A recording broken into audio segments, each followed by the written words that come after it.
Salut les amis, alors ça y est, nous allons attaquer ce grand sujet d'automne. Pendant un mois, nous allons voir ensemble le thème de la self-défense et le décrypter sous différents angles. Nous allons parler de l'impuissance, nous allons parler de la préparation mentale à tout type d'agression, nous allons parler d'analyse cognitive et nous allons aussi aborder aux yeux de la loi ce qu'il faut faire ou ne pas faire à travers la légitime défense, mais aussi à travers les catégories d'armes et ce qu'il est autorisé d'avoir, de porter, de transporter, car je sais que vous êtes nombreux pratiquants à aller au dojo avec un tanto ou un katana avec vous. Donc est-ce qu'il est possible, est-ce qu'il est légal d'avoir un katana tranchant, de pouvoir le transporter, de l'utiliser en cours?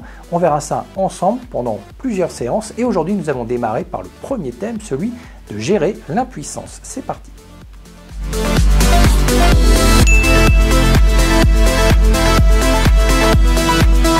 Bon alors les amis, aujourd'hui on va donc parler de l'impuissance martiale, j'entends, car si vous cherchez des remèdes contre une autre forme d'impuissance, ce n'est pas la bonne vidéo à regarder sur YouTube. D'ailleurs ce thème de l'impuissance m'a été soumis par quelqu'un qui m'a contacté en me disant Cyril, est-ce que tu pourrais traiter de ce sujet un petit peu délicat, qui peut concerner pas mal de monde, parce que visiblement c'est une personne que ça concernait. Et ça tombe bien parce que c'est quelque chose que je fais régulièrement, pas forcément dans les cours d'arts martiaux, mais plus dans les cours de self-défense et surtout dans les interventions que je peux faire dans certains milieux d'entreprise. Par exemple, avec des professionnels en ESAT qui sont soumis à parfois intervenir sur des sujets qui peuvent dérailler à tout moment.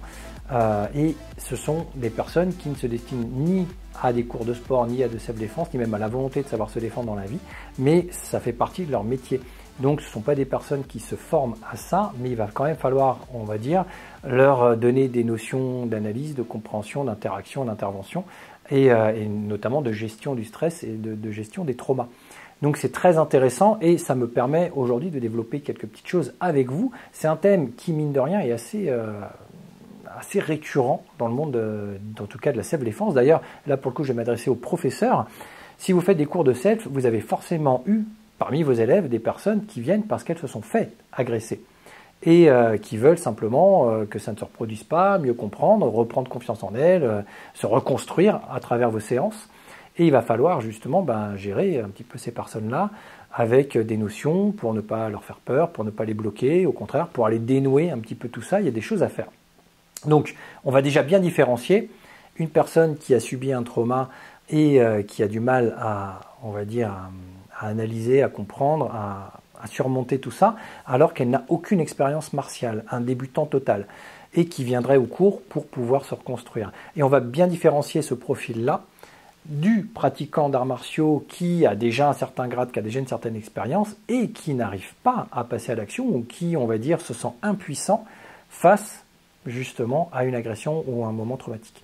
Donc, on a deux profils différents, une personne qui n'a aucune expérience, une personne qui a de l'expérience mais qui n'y arrive pas. Donc ça va être un petit peu le thème aujourd'hui du sujet. Et d'ailleurs, si vous êtes professeur, encore une fois, vous avez forcément eu des profils comme ça dans vos cours, des personnes avec qui discuter, avec qui essayer de reconstruire les choses. Et on va en tirer, on va dire, une certaine essence pour pouvoir, sans rentrer dans vos cours à vous, dresser un schéma qui peut être applicable par les pratiquants et par les enseignants. La première chose, en tout cas que je fais avant même de démarrer dans les thématiques du sujet, c'est déjà remettre les choses à plat, être hyper pragmatique envers les élèves d'arts martiaux, certes, mais surtout de self-défense, parce que les élèves de self-défense, ils viennent en cours de self-défense parce qu'ils veulent un résultat assez rapide. On veut, en self-défense, savoir se défendre contre une attaque dans la rue, si possible au bout de 6 mois, 1 an, 2 ans, voilà, et on va plafonner avec 2 heures par semaine, et il faut quand même avoir des résultats. Donc on va synthétiser, on va en tirer, comme dans des disciplines de défense, quelques techniques qui vont être répétées pour que ce soit des automatismes. Mais le problème, c'est que par rapport à des cours d'arts martiaux qui vous apprennent à maîtriser votre corps, à coordonner, à analyser, à gérer des fondamentaux comme le timing, la distance, le déplacement, ce genre de choses. Et ça va être très progressif au fil des années pour avoir un résultat. La self-défense a tendance à, on va dire, sauter des étapes pour aller à l'essentiel. Donc il y a des points positifs dans ce travail de self-défense qui est extrêmement pragmatique, qui saute de toute forme de traditionnalisme martial. Cependant, avec 2 heures par semaine et que quelques techniques synthétisées, il faut bien comprendre et remettre les choses à leur place que dans la vie, c'est la jungle, c'est la loi du plus fort. C'est le plus gros qui mange le plus petit. Donc, vous pouvez avoir une élève qui fait 45 kg et qui est toute menue et à qui vous allez inculquer des techniques de défense, voilà, partie génitale, les gorges, la gorge, les yeux, tu vas t'en sortir. Mais si elle tombe sur un gabarit qui fait 2 fois son poids, qui est très déterminé à lui faire du mal, qui est résistant, voire même un petit peu sous substance, il faut bien qu'elle comprenne dès le début, dès le premier cours, que ses chances de survie, elles sont quand même minimes. C'est pas pour rien que de tout temps, dans quasiment toutes les disciplines de contact au monde, il y a des catégories de poids. C'est qu'ils savent très bien, que ce soit en pied-point, en judo, en ce que vous voulez, que si on met le plus lourd contre le plus faible, enfin le plus léger, en tout cas, le plus léger, il a beau être d'un niveau mondial, il va rien faire contre le plus lourd. C'est comme ça, c'est mathématique, c'est physique, c'est physiologique. Donc, ça se vérifie dans plein de secteurs. Et d'ailleurs, avec 2 heures par semaine, ça va être compliqué d'obtenir un objectif, alors que des champions de niveau mondial, que des forces de l'ordre qui s'entraînent pour certaines forces d'intervention plusieurs heures par jour, ont eux-mêmes déjà du mal à atteindre un objectif. Donc c'est pas avec quelqu'un qui n'a aucune connaissance et compétence dès le mois de septembre, avec 2 heures par semaine, que vous aurez des résultats rapides. Ça, c'est la personne, en tout cas, il faut bien qu'elle comprenne ça, même si, évidemment, toutes ces séances-là, c'est un plus, puisqu'elle part de zéro, on va lui donner des notions, c'est toujours mieux que si elle n'avait rien. Mais de nos jours, les cours d'arts martiaux sont suffisamment populaires à travers le monde, et les cours de défense et de pied-point aussi, pour que les agresseurs aient aussi des connaissances dans le domaine. Donc on se fera rarement agresser par quelqu'un qui n'y connaît rien. Ça peut arriver, hein, je ne dis pas que ça n'arrive pas. Vous pouvez vous retrouver à la caisse d'un supermarché avec quelqu'un qui pète un câble et devoir intervenir. Mais globalement, dans les cours de défense ou d'arts martiaux que l'on peut donner ou que l'on peut recevoir si on est élève, on va plutôt parler de l'autre type d'agresseur, celui qui s'y connaît un peu, et comment on va faire pour interagir contre quelqu'un qui aura déjà des connaissances pour nous faire du mal. Donc, vous voyez, il faut remettre, je pense déjà, les choses à plat, et ça évite de se fourvoyer, parce que dans la gestion de l'impuissance, il y a ce côté, je crois savoir faire, je pense que je sais faire, je pense que je suis apte à agir contre une situation, alors qu'en fait, je ne le suis pas. Et il y a 2 grandes voies pour ça. Il y a la voie technique et il y a la voie psychologique. La voie psychologique, c'est la gestion du stress, de la peur, de pourquoi j'ose pas intervenir. On verra ça un petit peu après. La voie technique, c'est ce que je suis capable de faire ou ce que je pense être capable de faire. Et là, ça vous dit rien? Ah ouais, tout cet été, on a travaillé le syndrome de l'imposteur. Et alors, c'est très péjoratif de parler comme ça d'imposture en situation de défense. Mais il faut bien comprendre que la progression de ce type de syndrome au sein d'un être humain, c'est la même chose que ce soit dans les arts martiaux, dans le monde professionnel ou dans le monde de la self-défense. Et ça passe aussi par l'enseignant. C'est à l'enseignant de faire attention. Si jamais vous avez des grades dans vos disciplines, donner un grade à quelqu'un qui n'a pas le niveau, c'est lui donner cette sensation de confiance, de se dire tu as le niveau, je te le donne, alors qu'en fait, c'est peut-être pas vrai, mais peut-être que cette personne-là va se construire dessus. Peut-être que cette personne-là, au final, aura l'impression de savoir faire, alors qu'en fait, ce n'est pas le cas. Il va lui manquer de l'expérience, il va lui manquer de la maîtrise. Et face à un adversaire, ça ne passera pas. Donc ça passe aussi par l'enseignant qui doit, d'un point de vue très pragmatique, sans dire qu'il faut dévaloriser ses élèves, mais en tout cas, il faut essayer d'être juste dans sa notion de progression par rapport à tout le monde et surtout par rapport aux objectifs. Dans les arts martiaux, on a plus le temps. Les objectifs, ce n'est pas les mêmes que la self-défense. Dans la self-défense, l'objectif, il est quand même extrêmement précis par rapport à un agresseur. Après, il y a une arborescence d'action. Mais l'objectif, c'est quand même de survivre.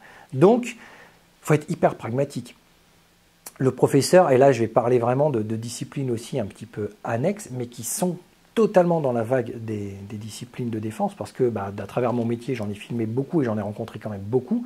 C'est toutes les disciplines qui se basent sur, alors voilà, il y a des points vitaux, il y a des choses, il y a toutes les disciplines qui viennent repiquer des éléments de la médecine traditionnelle chinoise, ou des éléments des tsubo, des copies de ce qui peuvent exister dans des méthodologies de défense, à travers le Krav Maga ou le Pencak Silat, on prend des choses, on refait la sauce, on met ça dans un mixeur, et on va faire, à travers sous couvert de faire du karaté défense, qui ne serait pas forcément du karaté défense, on va faire un bloubi-boulga, en donnant une situation de « Ah oui, alors toi, t'es pas très physique, tu sais déjà pas survivre à un échauffement, mais t'inquiète pas, je vais te montrer 2-3 trucs, et puis ça va passer crème. » Non, on sait bien, on en a déjà parlé, hein, il y a 2 plafonds, hein, il y a le plafond physique et le plafond technique. Déjà, si vous n'avez pas le physique, si vous ne vous entraînez pas physiquement, ça va être compliqué. Mais si derrière la technique, on commence à la donner un petit peu facilement, sans réajuster, la personne aura l'impression d'avoir son niveau. Et certes, elle peut en être responsable, mais c'est pour cette partie-là, surtout l'enseignant qui va être responsable de qu'est-ce que j'apprends à mes élèves et comment je dois gérer cette sensation de est-ce qu'ils sont compétents ou pas, et comment eux, ils se voient. Et la partie mentale, qui, pour moi, est justement de travailler sur des verrous de peur, de situation, de mise en situation plus réelle, et qui fait que même quelqu'un qui a de l'expérience martiale, qui a plusieurs années de karaté ou d'autres disciplines, n'arriverait pas à intervenir dans une vraie situation. Parce qu'il y a des paramètres que l'on n'aborde pas en cours sur les tatamis. Des paramètres sur les conséquences, par exemple. En tatami, il n'y a jamais de conséquences en cours. Au pire, dans un petit combat souple, dans une application, on peut manger une tarte, on va manger un pain, on va se faire chuter un peu dur, mais on sait que la personne ne va pas foncièrement nous faire du mal. Donc, il n'y a pas de conséquences. Et en fait, c'est un paramètre qui vient comme un cheveu sur la soupe lorsqu'on est dans la rue. On doit gérer les conséquences. Ben oui, mais en fait, si j'ose pas passer à l'action, c'est que si je me fige, c'est qu'en fait, soudainement, je prends conscience que si je n'y arrive pas, en tout cas correctement, ben, la personne, elle va se retourner contre moi. Et c'est là tout l'intérêt d'ailleurs de la pratique en self-défense, parce que la self-défense, ce qui peut fonctionner avec des gabarits plus fins, plus légers, c'est l'effet de surprise. On le sait bien, d'ailleurs la self-défense ne se base que sur l'effet de surprise. Après, une fois que l'effet de surprise est passé, on passe au combat. La personne, elle va se rendre compte que vous êtes en train de résister, de vous rebeller, elle va vouloir, elle, vous combattre, vous attraper ou faire quelque chose. Et là, vous êtes face à une personne qui va combattre contre vous, et c'est vos compétences de combattant ou de combattante qui vont faire la différence. Mais la première action, celle qui peut vous faire survivre, surtout si vous avez donc un gabarit beaucoup plus fin, léger que votre agresseur, c'est l'effet de surprise. C'est de se dire qu'il ne s'y attend pas, je baisse sa vigilance, et là, ouais, si je lui en mets une bonne dans la gorge, ou peut-être que ça peut faire quelque chose, peut-être. Parce que sauf s'il est résistant, sauf si ceci, sauf si cela. Donc si j'ai tapé où il faut, suffisamment fort, avec suffisamment d'intensité, et ainsi de suite. Donc, cette notion de première action, elle est liée aussi à cette notion de est-ce que je prends le risque? Vous savez que la self-défense, dans tous les cours, la première chose qu'on dit aux élèves, c'est que c'est binaire. Hein. Vous avez le choix. Hein. Soit vous vous faites agresser, soit la personne qui veut votre portefeuille, votre portable, vous cédez, vous lui donnez. D'accord, il n'y a pas de honte, hein, vaut mieux donner son portable que prendre un coup de couteau. Hein, donc voilà, vous donnez et puis la personne, elle s'en va. Soit vous décidez de vous défendre. En fait, la première action, elle est binaire. Et si vous décidez de vous défendre, là, il y a une arborescence de choses et il y a une détermination à avoir dans cette action de défense. Je dois me défendre, mais je dois le faire correctement et je dois le faire à 100%. Je dois switcher. Mais dans cette action-là, il y a cette notion de il faut que je prenne la décision, il faut que je prenne le risque de le faire. Parce que c'est toujours un risque. Même d'ailleurs en club, hein, dès que vous commencez à enlever un petit peu des cadres techniques et que deux personnes commencent à s'affronter, et voire même que vous mettez en place des couteaux électriques, par exemple des shock knives ou des notions un petit peu plus violentes, vous allez voir que ça part vite en cacahuète et que la notion de rentrer dans l'autre, aller chercher l'action, ça peut s'avérer très complexe. Et d'ailleurs, faites un test. Rien que pour ça, dans ces cours-là, pour avoir cette notion de gérer l'impuissance, dans certains cours de self-défense, j'aime beaucoup faire ça et je l'ai fait pendant des années. C'est quelque chose qui va, je pense, beaucoup vous amuser, en tout cas si vous êtes enseignant, de mettre en place. Ou si vous êtes pratiquant, parlez-en à votre professeur pour qu'il mette ça en place durant la séance de self. Avant le cours, je vais voir un élève et je vais lui dire, pendant les 2 heures de cours, tu vas agresser à n'importe quel moment. Tu attends qu'il n'y ait plus de vigilance à ce moment-là. Tu vas agresser un tel. Et j'en dis pas plus. Je lui dis, mais tu t'y vas, hein, tu le chopes, tu le mets par terre, tu l'attaques. Et au début du cours, je dis, il y a une personne durant la séance qui va se faire agresser par quelqu'un d'autre. Vous ne savez pas qui, vous ne savez pas quand. Par contre, elle va se faire choper, elle va se faire matraquer. Là, bizarrement, l'attitude, elle change. C'est plus on fait son petit cours, on apprend ses techniques, c'est, oula, je vais me faire attaquer par quelqu'un pendant les 2 heures qui viennent. Et à un moment donné où j'aurais baissé ma vigilance. Donc c'est intéressant, c'est qu'ils savent où ça se passe, ils connaissent un peu le quand ça se passe parce qu'ils savent que ça va être dans les 2 heures. Et pourtant, à un moment donné, la vigilance, elle va quand même partir. Et généralement, ça ne coupe pas, c'est à ce moment-là que la personne à qui vous avez demandé vient agresser l'autre et l'amène au sol. Et encore plus intéressant quand c'est quelqu'un qui a de l'expérience, de voir comment cette personne va réagir. Le temps qu'elle comprenne, le temps qu'elle se sente partir au sol, qu'elle fasse ses premières actions de protection et enfin de passer à l'action, soit vraiment pour se défendre, soit pour attaquer l'autre, il y a parfois 2 à 3 secondes, parfois plus. Donc on se dit, waouh, la personne, elle savait qu'il fallait être vigilante. Et malgré ça, dans ce contexte-là, elle est déjà aux fraises, alors qu'on est sur des tatamis, qu'elle est déjà bien échauffée, qu'elle est déjà bien préparée. Donc c'est très intéressant de se dire, ok, si déjà là, la personne elle est un petit peu aux fraises, dans la rue, il y a des chances qu'elle soit très surprise de ses propres réactions. Donc faites des petits jeux, des petits tests comme ça. Donc dans l'idée, on a deux grandes voies. La technique, qui est l'évolution martiale de ce qu'on sait faire, et qui va être donnée par le professeur, qui va être guidée, on va dire. Et la partie mentale qu'il faut de toute façon travailler, parce que vous pouvez travailler pendant 10, 20, 30 ans des arts martiaux en tatami, sur tatami, pardon. Si vous n'abordez pas la notion de stress, de peur, de verrou, ce genre de choses, ça va être très compliqué. Et cette notion-là, on va l'aborder dans le tuto suivant, qui va être vraiment comment gérer la partie analytique face à un adversaire, comment est-ce que l'on peut constater sa puissance et sa capacité d'action par rapport à quelqu'un. Quel est le phénomène de subjectivité que l'on va avoir sur un agresseur? Ça, c'est ce qu'on appelle le protocole de compréhension du stress. C'est quelque chose aussi que j'ai mis en place à travers mes différentes interventions et dont on parlera la semaine prochaine.